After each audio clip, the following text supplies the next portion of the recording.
I am Elder Veth Oren of the Calvary Dominion. I have lived for 300 cycles, and I have seen many things. But nothing haunts me more than the story I must now tell. My people call it the Shattering.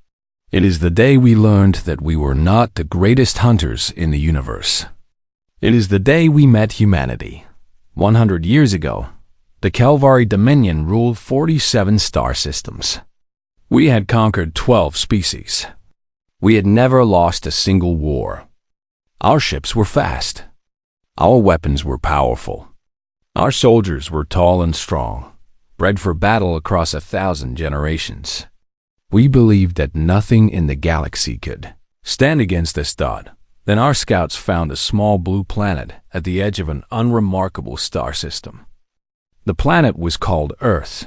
The creatures living on it called themselves humans. Our scientists studied them from orbit for several weeks.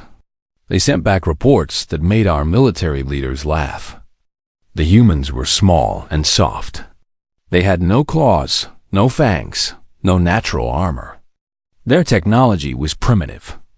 They had only recently learned to leave their own planet. Their ships were slow and weak. Their weapons were laughable. Admiral Zorath read these reports and smiled. He was the greatest military commander in our history. He had conquered 3 species by himself. He looked at the images of humans and saw nothing but easy prey. This will take no more than a single rotation, he told the High Council. They will surrender the moment they see our fleet. The Council agreed. They gave Admiral Zorath 200 warships and simple orders. Make the humans submit or make them disappear. Either way, Earth would belong to the Calvary Dominion before the month ended. I was a young historian then, assigned to Admiral Zorath's flagship to record our latest glorious victory.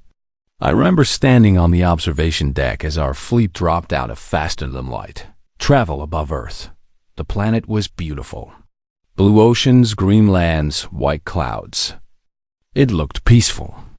It looked fragile. Admiral Zorath ordered our communication officers to broadcast a message to the entire planet.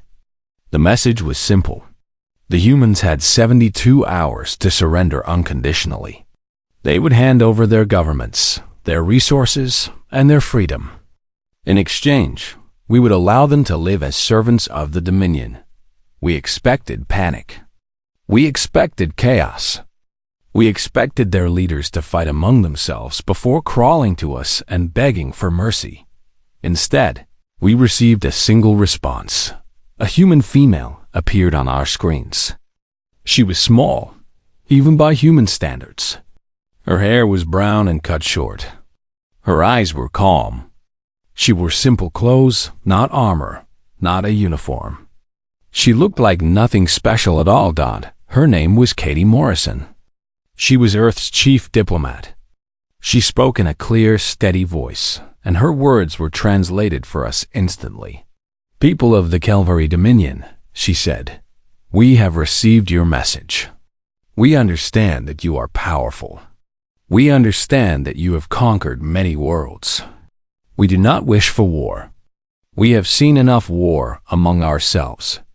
We would prefer to talk, to trade, to learn from each other." Admiral Zorath leaned forward in his command chair. He was amused. This tiny creature was trying to negotiate with him, but Katie Morrison was not finished. "However," she continued, and her voice grew harder, "if you force our hand, you will regret it. Earth is not like other worlds you have conquered. We are not like other species you have met. We have survived everything our planet has thrown at us for millions of years. Ice ages, volcanic eruptions, plagues, predators. We have even survived each other." She paused and looked directly into the camera. It felt like she was looking at each of us personally. "There is a reason nothing else on our world rose to challenge us," Katie Morrison said. "There is a reason we stand alone at the top. If you invade our home, you will learn that reason, and you will wish you had listened when we offered peace." The transmission ended. For a moment there was silence on the bridge. Then Admiral Zorath laughed. It was a deep, booming laugh that echoed off the metal walls. Soon, his officers were laughing too. "Did you hear that?" Zorath said. "This soft little creature thinks she can threaten us.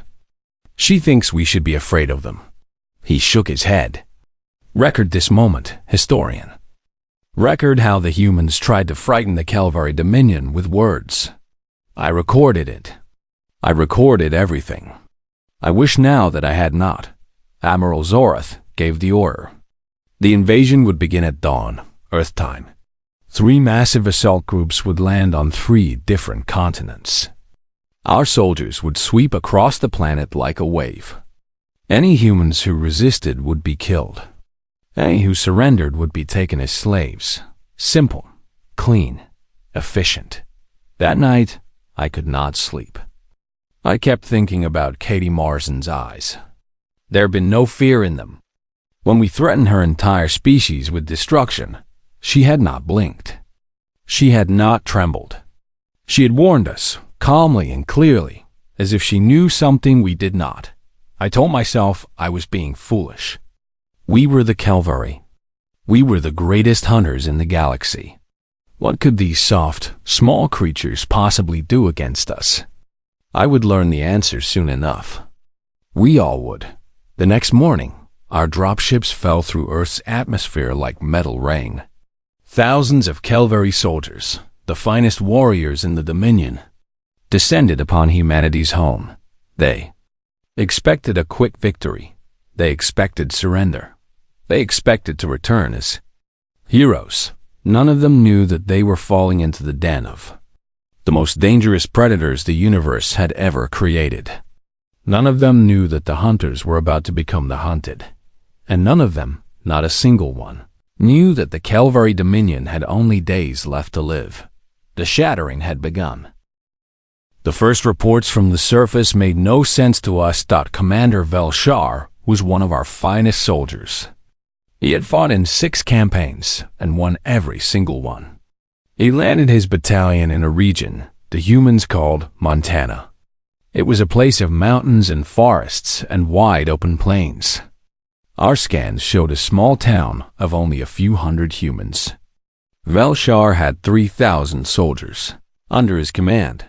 He expected the town to fall in minutes. His first transmission came 2 hours after landing. His voice was strange. It sounded wrong. It took me a moment to realize what I was hearing. Commander Velshar was afraid. "They are not running," he reported. "They are not surrendering. They are fighting. Every single one of them is fighting." Admiral Zorath frowned. "How many enemy soldiers?" "No soldiers," Velshar replied. "These are not soldiers. They are farmers, shopkeepers, teachers, old ones and young ones. They are using primitive projectile weapons, chemical explosives, vehicles, farming tools." One male attacked my sergeant with a metal stick. "Then kill them and move forward," Zorath ordered. There was a pause. When Velshar spoke again, his voice cracked. "Admiral, I have lost 400 soldiers in the last 2 hours. 400. These humans do not stop. When we kill one, 2 more appear. When we destroy a building, they attack from another. They know this land. They use it against us. They set traps. They hide. They strike and vanish. I have never seen anything like this." Admiral Zorath cut the transmission. He looked at the tactical display. Across the planet, red warning lights were flashing. Every battalion was reporting the same thing. Heavy resistance. Unexpected casualties. Humans who refused to accept defeat. I watched as more reports came in. Each one was worse than the last. In a place called Texas, a group of humans used primitive flying machines to drop explosives on a Calvary armored column. The machines were slow and clumsy, but the humans flew them directly into our forces. They died in the explosions. They did not care. They killed themselves just to hurt us. In a place called Russia, humans collapsed tunnels on top of our soldiers. They burned their own fields so we could not use them. They poisoned their own water supplies. They destroyed everything rather than let us have it done in a place called Japan. Human civilians formed human shields around their military installations. Our soldiers hesitated. The humans did not. We could not understand it. The cavalry fight for territory, for resources, for dominance. We surrender when the cost becomes too high. That is logical. Logical. That is sane. That is survival. But humans did not think like us. They fought for things we could not see or touch. They fought for their homes, their families, their neighbors. They fought for pieces of land that held no strategic value. They fought for ideas. They fought because they simply refused to stop. And then there was Daniel Cooper. Commander Velshar's battalion finally reached the center of the Montana town. Most of the humans had retreated into the mountains, but one remained. A single male stood on the porch of a wooden house. He was not young. His hair was gray. His face was lined with age. He held an old projectile weapon that looked like it belonged in a museum. Velshar ordered him to surrender. The male did not respond. He just stood there, watching the cavalry soldiers approach with calm eyes. Our soldiers had personal shields. They had powered armor. They had weapons that could melt stone. What could one old human with an antique gun possibly do? Daniel Cooper raised his weapon and fired. The projectile passed through the first soldier's shield like it was not there. It hit him in the eye. He dropped dead instantly. Our shields were designed to stop energy weapons. We had never considered that anyone would still use solid projectiles. We had never considered that someone would use something so primitive, so barbaric, so old. Velshar soldiers opened fire. Daniel Cooper took 17 shots before he fell. 17. Any cavalry would have died from 2 or 3. But the old human kept firing, kept loading, kept fighting. He killed 9 soldiers before his body finally gave out. When our troops searched his house, they found a small frame on the wall. It held an image of a female human and 2 smaller humans. His family. They had evacuated with the others.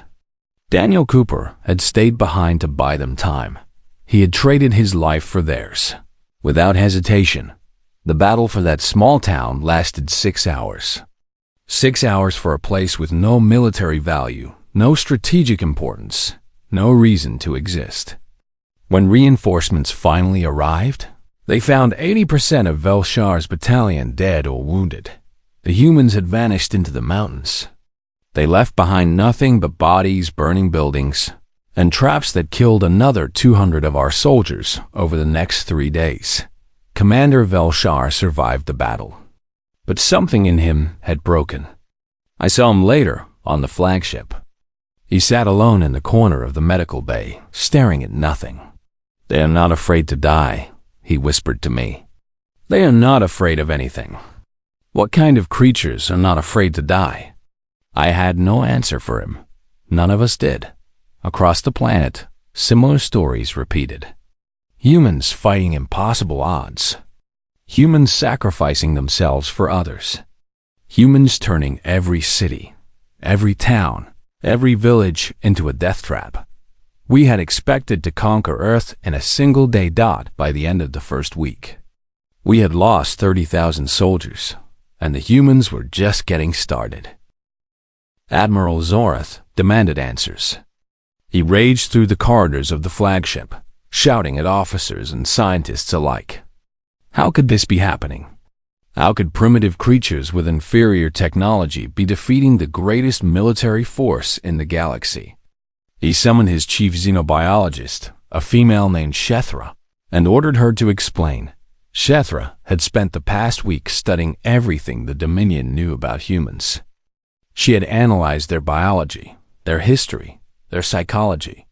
When she entered the Admiral's chamber, her scales had gone pale.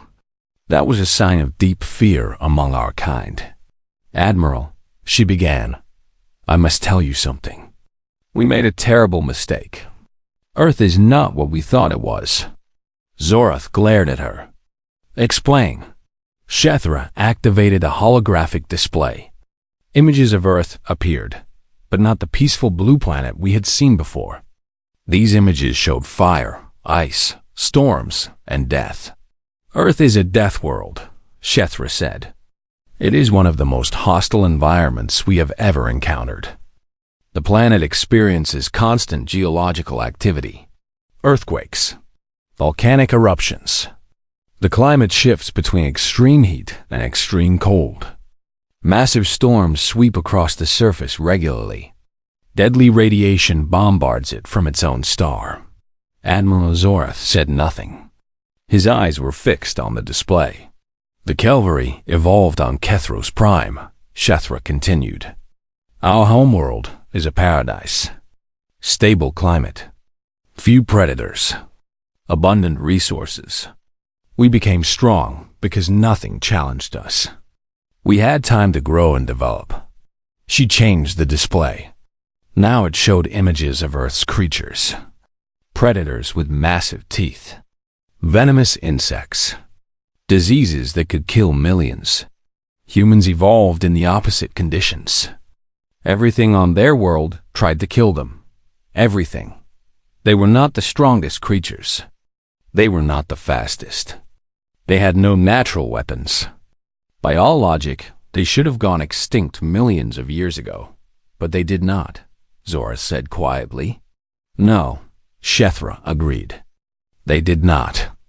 They survived because of two things. First, their bodies are remarkably durable.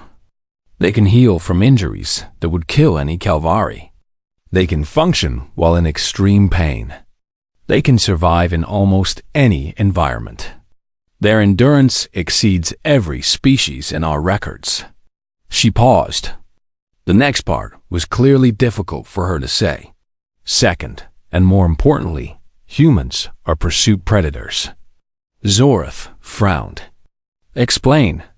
Most predators in the galaxy, including the Calvari, are ambush hunters. We wait, we strike, we kill. If we fail, we move on to easier prey. Humans do not work this way. Humans chase their prey. They follow it across any distance, any terrain, any obstacle. They do not stop. They do not give up. They track their target for days, weeks, months, until the prey collapses from exhaustion. The room was silent. Admiral, do you understand what this means? Shethra asked. We are not fighting prey. We are not even fighting ordinary predators. We are fighting the most persistent hunters in the known universe. And by invading their home, we have made ourselves their prey. I was standing in the corner, recording everything. I felt a chill run through my body. For the first time, I understood why Katie Morrison had shown no fear. She had known. All the humans had known. They had been waiting for us to make this mistake. Admiral Zorath dismissed Shethra. He sat alone in his chamber for a long time. Meanwhile, on Earth's surface, a human named Captain Nathan Cole was proving Shethra's words true. Cole led a small unit of human fighters, only 50 in total. They had no heavy weapons, no vehicles, no support. They operated in the mountains of a region called Colorado. In 3 weeks, they had destroyed 18 Calvari supply convoys. They had killed over 800 of our soldiers. And they had never lost a single fighter. Our forces could not find them. Every time we sent troops into the mountains, Cole's unit vanished. They struck at night, in storms, in conditions no cavalry could survive. They set traps. They collapsed roads. They poisoned food supplies. They attacked and disappeared, again and again, never resting, never stopping.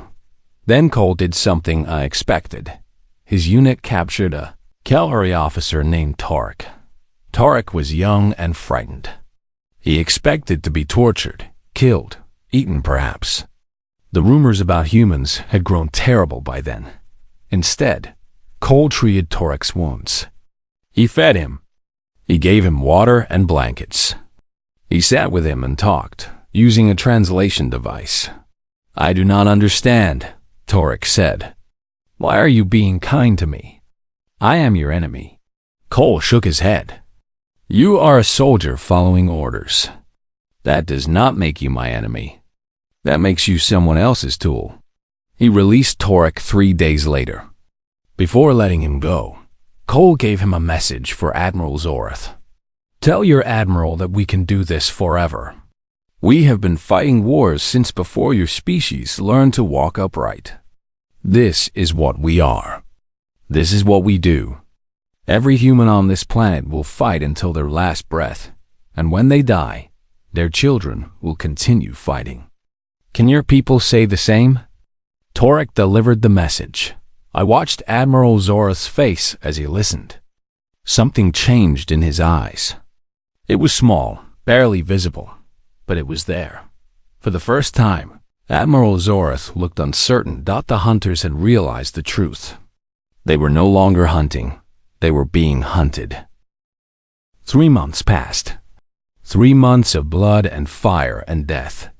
The Calvary Dominion had expected to conquer Earth in a single day. Instead, we had not taken a single major city. Our casualties were 8 times higher than any projection. Soldiers who had once begged for the honor of combat now refused to board dropships.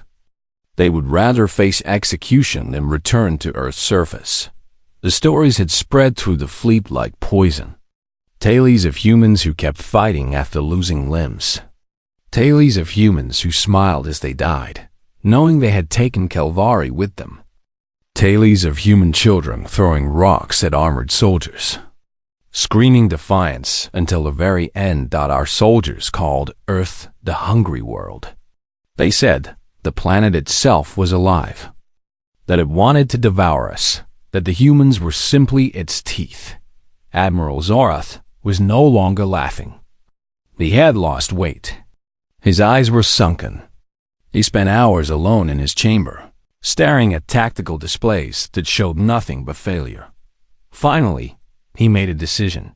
"We cannot win on the ground," he announced to his officers. "The humans have proven that. But we control the space above their world. We will use that control." He ordered the fleet to prepare for orbital bombardment. Every major human population center would be targeted. Cities, towns, villages, everything. If humans could not be conquered, they would be erased from existence. I was horrified. This was not war. This was extinction. I tried to speak against it, but Zorath silenced me with a look. "They are vermin," he said. "You do not negotiate with vermin. You exterminate them." The bombardment was scheduled for the following morning. That night, I could not sleep. I kept thinking about Daniel Cooper standing on his porch, about Katie Morrison's calm eyes, about all the humans who had died fighting for their home. They deserved better than this, but I was just a historian. What could I do? What I did not know was that the humans had been preparing for this moment since the invasion began. While their soldiers fought and died on the ground, their scientists had been working on something else entirely. A Calvary scientist named Dr. Yellen had defected early in the war. She had been captured by human forces and expected death. Instead, she was treated with respect. She was given food, shelter, and safety. When she asked why, a human scientist named Dr. Marcus Webb smiled at her. "Because you are a person," he said. "We do not hate your people. We just want to survive." Dr. Yellen had never experienced such compassion from an enemy. It changed her. She began working with the humans, sharing Calvary technology, explaining how our weapons and shields worked. Together, they created something impossible. They built a planetary shield using Calvary technology and human creativity. It should have taken years. They did it in weeks. Humans, Dr. Yellen learned, worked faster under pressure. Desperation made them brilliant. The morning of the bombardment arrived. Admiral Zorath stood on the bridge of his flagship, surrounded by his officers. The targeting solutions were locked. The weapons were charged. "Fire," he commanded. 200 warships opened fire at once. Beams of energy and waves of plasma rained down on Earth. It was enough firepower to crack a continent. It was enough to end a civilization. The bombardment struck an invisible barrier, 50 kilometers above Earth's surface. The planetary shield held. Admiral Zorath stared in disbelief. His officers were frozen. On the display screens, the shield glowed bright blue as it absorbed our attack. Not a single shot reached the surface. "Impossible," Zorath whispered. "They do not have this technology. They cannot have this technology." Before anyone could respond, alarms began screaming across the bridge. New contacts were appearing on sensors. Ships, human ships. Hundreds of them, rising from Earth's surface like angry hornets from a disturbed nest. Commander Lara Chun led the human fleet. She was a small woman with short black hair and cold eyes. Her ship, the Unity, was a crude thing compared to our vessels. But it was armed with hybrid weapons that combined human projectile technology with Calvari energy systems. The battle lasted less than 2 hours. Our ships were larger and more powerful, but our crews were exhausted and demoralized. The humans fought with fury we had never seen. They rammed our ships when their weapons failed. They ejected their crews in escape pods and flew their vessels into our engines. They died laughing, cheering, singing songs of defiance. The Calvary fleet broke. Ships fled in every direction. Discipline collapsed. Soldiers who had once called themselves the greatest warriors in the galaxy screamed in terror as human fighters hunted them through the void. Admiral Zorath's flagship was the last to fall. Human Marines bored through a breached hull, led by a sergeant named Ryan Mitchell. He was tall and scarred and moved like a predator through our corridors. I hid as the fighting swept past me. I watched as Ryan Mitchell and his soldiers fought their way to the bridge. I watched as they killed the guards, broke through the doors, and confronted Admiral Zorath himself. Zorath drew his ceremonial blade. He was old, but he was still a warrior. He would die fighting. Ryan Mitchell lowered his weapon. "Surrender," he said. "No more of your people need to die today." Zorath laughed bitterly. "Why would you offer mercy? After everything we have done?" Ryan Mitchell's answer was simple. "Because we are not like you." Admiral Zorath dropped his blade. The greatest military commander in Calvary, history fell to his knees before a human sergeant. The war was over, but the shattering had only begun. I am Elder Vethorin. I have lived for 300 cycles. I was there when we invaded Earth. I was there when the humans broke our fleet.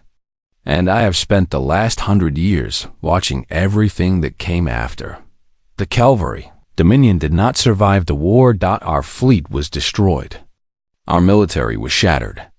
But that was not what killed us. What killed us was the truth. For thousands of years, the Calvary have believed we were the supreme predators of the galaxy. We had conquered species after species. We had never been defeated.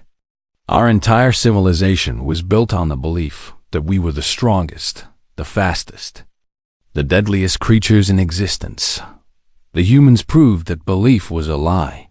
When our surviving soldiers returned home, they brought stories.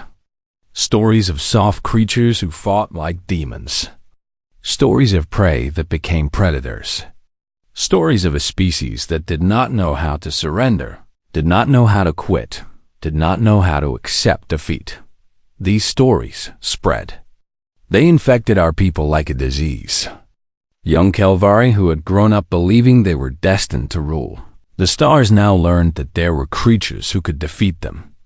Older Calvari, who had spent their lives as proud warriors, now realized their victories meant nothing.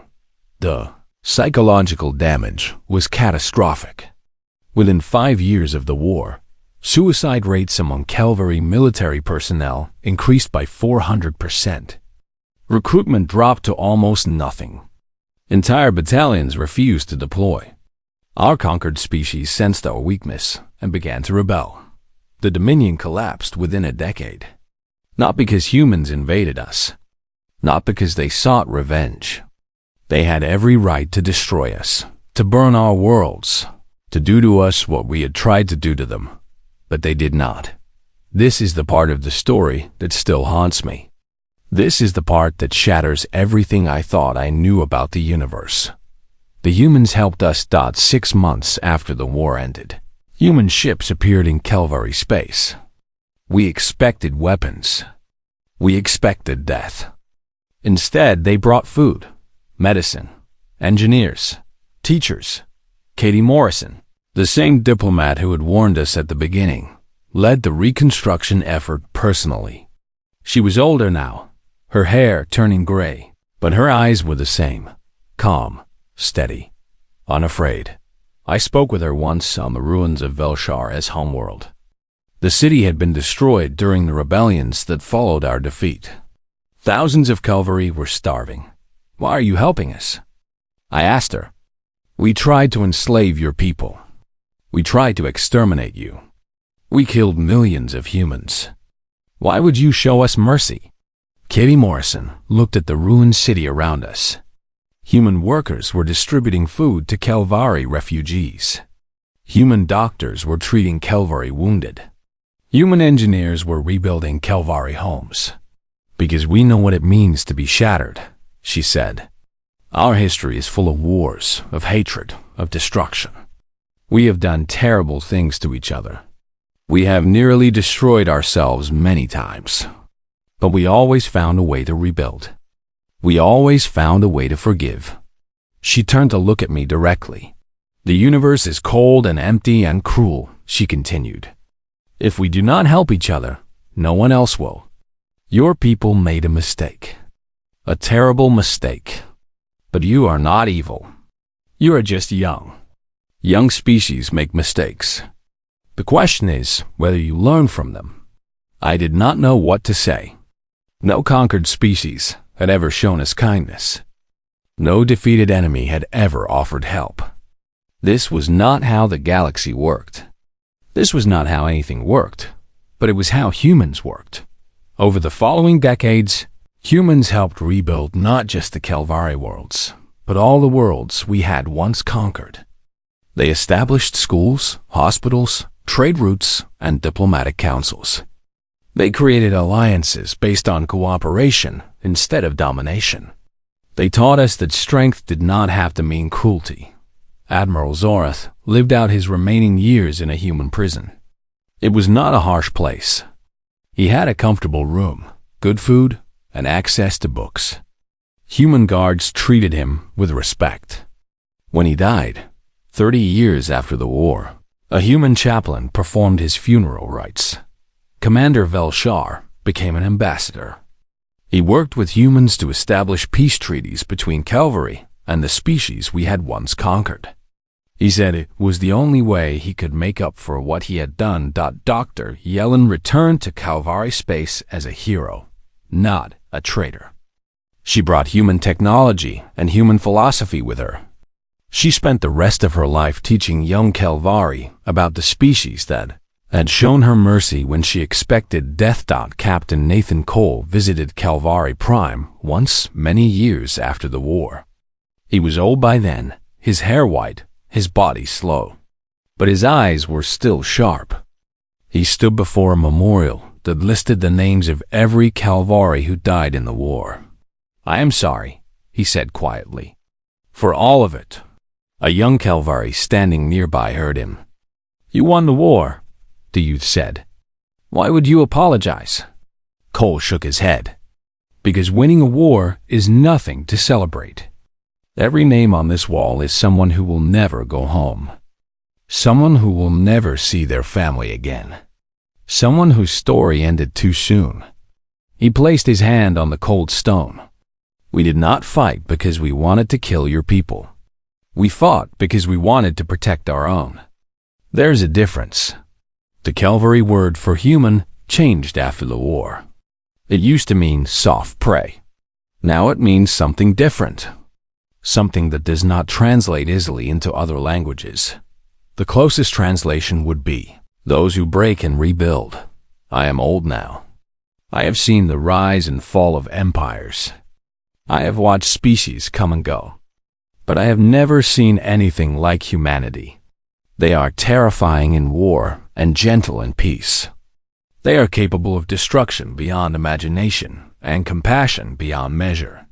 They are everything we thought we were and everything we could never be. If you are reading this record, if you are considering threatening Earth, I have one piece of advice. Do not mistake their kindness for weakness. Do not mistake their mercy for inability. Do not mistake their smiles for surrender. The humans shattered us not with cruelty, but with a truth we could not face.